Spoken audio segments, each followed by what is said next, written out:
Once you've followed the 5 steps for developing language objectives as explained in video LO1 and have decided what language ELLs and other students will need in order to reach the content objectives for your lesson, it's time to write the language objectives. This video briefly describes how language objectives are put together. First, why do we need language objectives? We have to ensure that our ELLs have the language they need to access the content and that they know how to keep learning language through the content they access.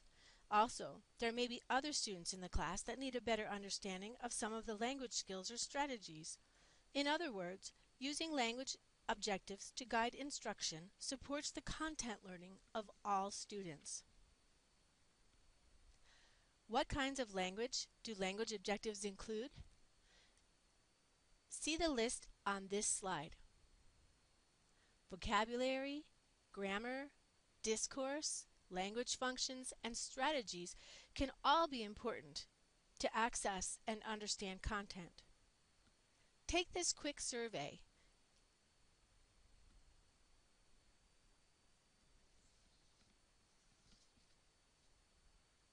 The rest of this brief video explains the language objective parts and provides examples.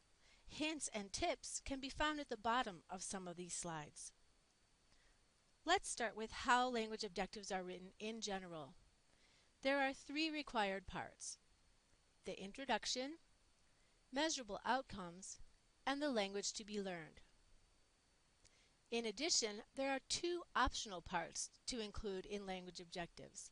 1 is the examples of the language to be learned, and 2 is the detailed description of the specific outcome.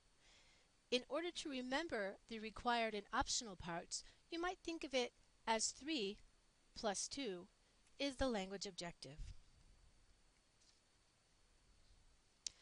First, the introduction to the language objective is stated as students will be able to, often pronounced swabat.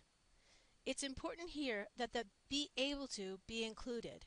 If not, the language objective will read students will, and that refers to an activity, not to an outcome.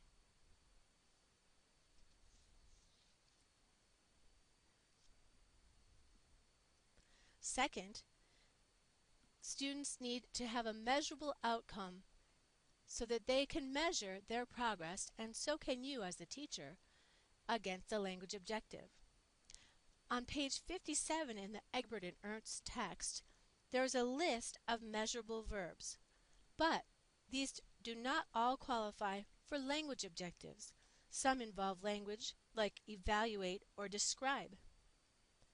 Content objectives with outcomes like select or draw or find might not involve much language. Note that there are some words that should never be used in objectives, but you can frequently find these in lesson plans. These are understand, know, become familiar with, appreciate, become aware of, and enjoy. These verbs are very hard to measure in any kind of objective way.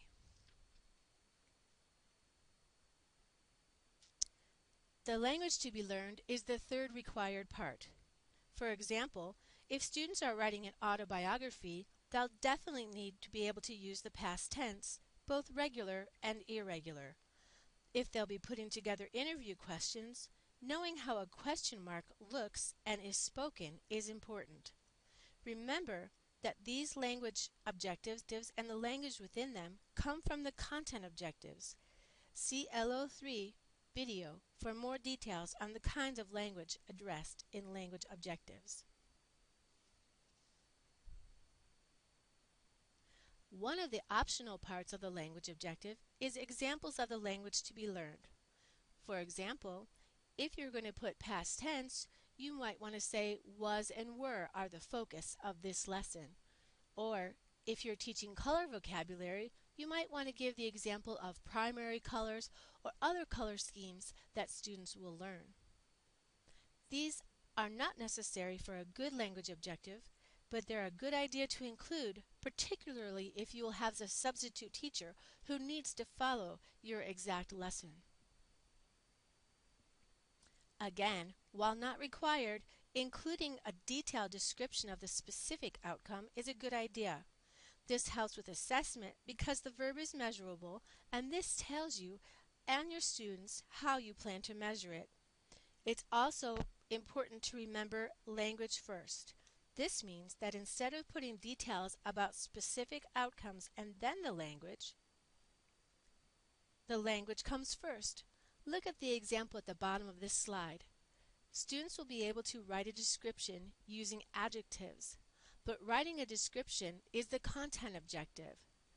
Instead, we want to say students will be able to use adjectives to write a description. In this way, this language objective puts the language to be learned first.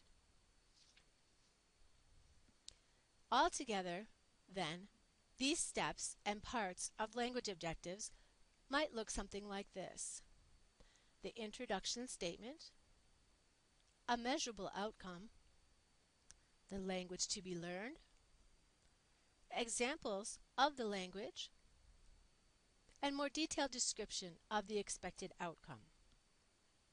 So here is a language objective that's put together well, correctly, and it's easy to follow. Let's see what you've understood from this brief video. Now that you know how to make language objectives, you need to know how to use them. Move on to the other language objective videos and readings when ready.